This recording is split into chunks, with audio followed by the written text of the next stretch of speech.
Hi, my name is Steven and welcome back to my channel. And today I'm going to be talking about Lessons Learned Part 19, Finding Home, a guide to picking your perfect casa. In these series of episodes, I'm going to show you the lessons that I learned along the journey of my life. Specifically, I'm going to cover different aspects of my life now that I'm older, wiser, and can look back and see where I could have done better. The goal is to provide others a guide or blueprint along the journey of their life and skip over my past mistakes. In this world, the search for the right home can be a difficult one. We're not necessarily looking for how big the house is or where it's located, but we're also looking for what makes a home perfect for us to live in, because this home will eventually become our sanctuary against life itself. It not only needs to be practical, but also suits our emotional needs as well. A home is just more than walls and a roof. It's for comfort, stability, and safety. And it helps us to thrive in an otherwise difficult environment. As someone who moved around a lot in his 20s and 30s, I know about picking the right home. I've learned a lot of valuable lessons in moving from apartment to apartment in various different cities.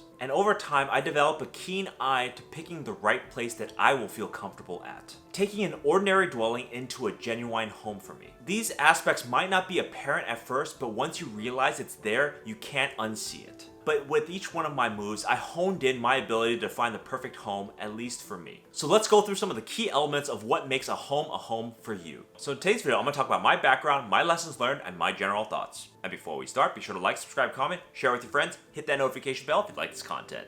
And here we go. When I first moved out of my parents' house, I really didn't get a pick of where I landed up in my first apartment. My dad chose it for me. But he actually did an excellent job finding a perfect location for me at the time. It was below market rates and in a great neighborhood in between the places I needed to go regularly. It was the first time that I had a place of my own and that I could make my decisions fully without my parents knowing about it. It was, for me, the first taste of true freedom. But more than that, it started my journey of finding a place that I can actually call home. A home is not just a place where you go to sleep and get protected from the elements, but a place to relax, feel safe, and have some semblance of stability. For me, a home protects me physically, mentally, and emotionally sometimes.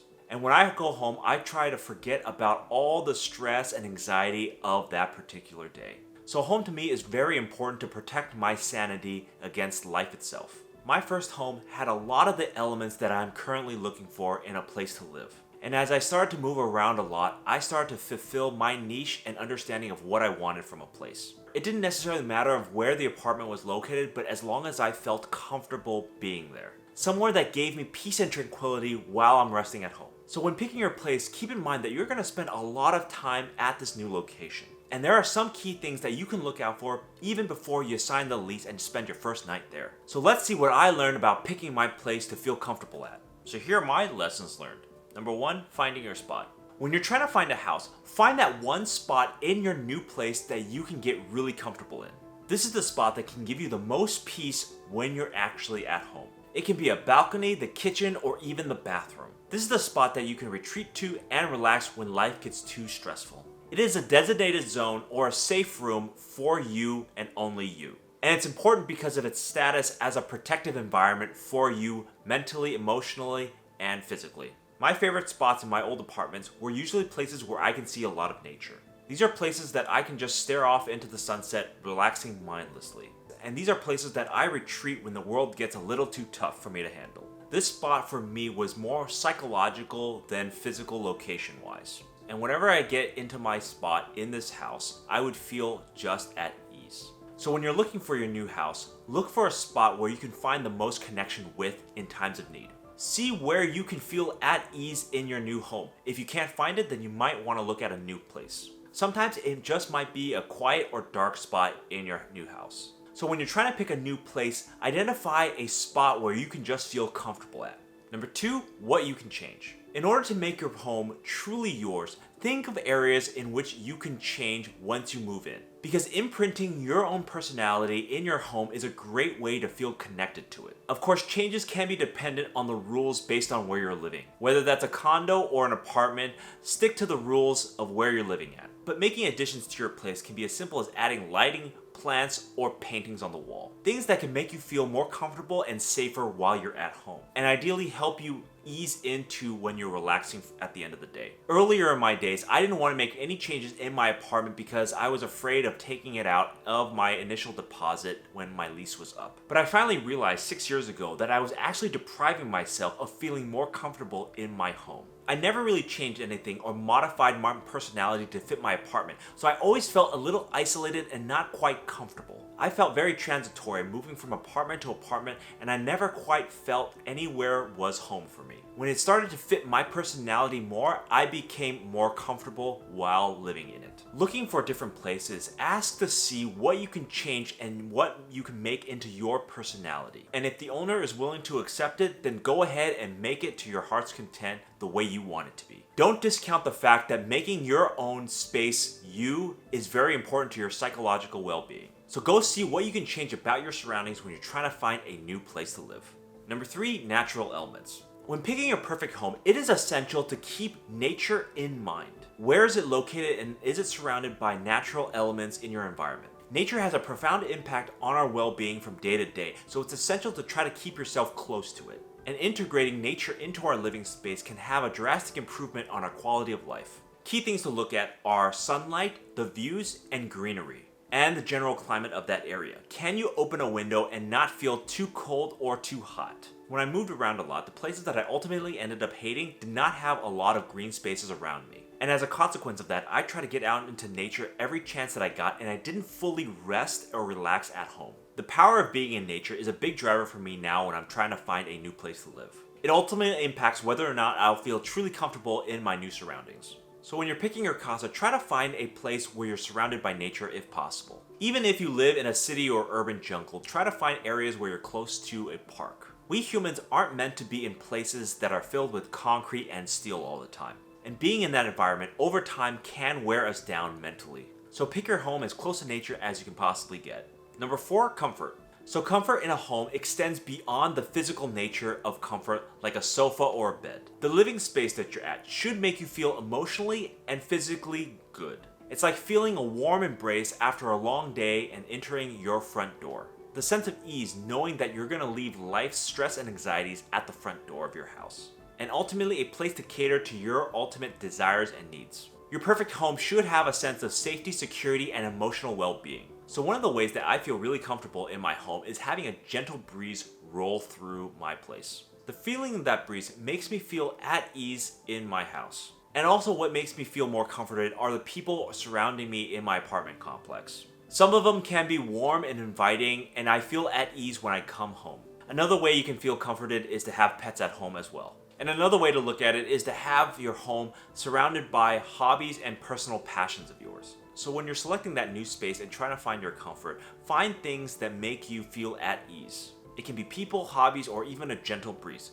Just things that you can feel completely and emotionally at ease. Because this, in effect, will contribute to your overall happiness and well-being the longer you stay home. So by focusing on comfort in your new home, your house becomes more than a roof and walls. And thus, it can become a true sanctuary for you to nurture and fulfill your hopes and desires. And number 5, go with your gut. Lastly, when it comes to picking your home, sometimes it is just good to go with your gut feel on things. The most powerful guiding force that you have is your intuition. While practical considerations and research are essential, sometimes you need to throw it all out the window and go with your gut. Because if it's initially not right for you, you might have to uncover what makes you feel uncomfortable about it. Something might be off that just unsettles you, and you might not realize it until you're too late into the lease. Focus in on your gut and just go with that initial feeling. Because our subconscious minds can pick up on cues faster than we might consciously realize it. And we might subconsciously realize things that aren't immediate on our checklist of things to look for in an apartment. So when you're browsing through new homes, check your gut instinct once you step into that location. How do you feel? Do you feel at ease or worrisome? Pay attention to these sensations as they can provide valuable insight. When it came to picking my apartment for the first time, I made a really bad decision and decided to go against my gut. This was because the apartment I was looking at was in my price range and the distance to work that I was looking for. But it didn't have all the requirements that I had in my first apartment, and thus I didn't really realize that I needed it. I only used money and distance as a decision point, and it backfired on me drastically. I had problems not being in nature and a bug infestation. But that experience definitely helped me to pick better apartments for the future and not just go on money. But going through that experience helped me to distinguish what kind of apartments that I really need and to take in more factors than just money. Now, more often than not, I lead with my gut as well as my rational instincts. And based on that, I've had a much more positive experience choosing the right types of apartments for me. So trusting your instincts allows you to connect with the emotional aspects of picking a new place and help foster that deep sense of contentment of the choice you made. It might only take a minute or two to get the lay of the land on how you feel about this new house. But make sure you're ultimately guided by your gut and instinct and not necessarily on other factors. Because going with your gut, you might be in a position on picking the right casa for you. So here are my general thoughts on picking the right home for you. As humans, we don't really need a lot to feel happy about our own personal space. A lot of the things that we think we need are actually just wants. This means that some of the reasons driving you to pick a place might not be exactly what you actually need. And this want can either drive up the cost of the place or put us somewhere that we don't actually want to be in. When you take a look at your surroundings and what you need for a perfect home, you might realize you need less than what you actually think you need. A lot of the things that supposedly give us comfort in life are really nice to haves. By thinking about these things minimalistically, we can save a lot of potential headache down the line and find a place that ultimately suits us more than what we think we want. And as we age, our needs change with time. When we start out in life, we might need a very small place, but as we accumulate things, we want bigger and bigger spaces. Or we realize the city life isn't for us and we want to move to places with bigger spaces. Or even vice versa, going from a bigger place to a smaller place with more people. Either way, a perfect home for you will change over time, and just expect that that will happen. So don't worry about finding your forever home. Things will change. You are in control of your comfort levels, and over time that might need to change or adapt to your new settings. You just need to find that place where you can change it and mold it into whatever you feel comfortable with. So those were my lessons learned on finding your perfect casa. We all need a place to live, and there are plenty of choices out there in the world. Picking your perfect home requires your head and your heart to be aligned, because sometimes we just know by stepping into it that this place is just not for us. And when we do find that perfect place, we can ease into and feel more comfortable in our day-to-day lives, because we ultimately know we're coming into a safe space. Over the years, I've learned a lot about picking the right apartment for me and my personality. And this guide has suited me well in keeping me balanced and at ease whenever I come back home after a long day. So I hope you learned a couple of lessons from me on picking the right home for you. So thank you for watching. Please leave me a comment down below on what was the perfect home for you and what made it so special. And I'll see you next time.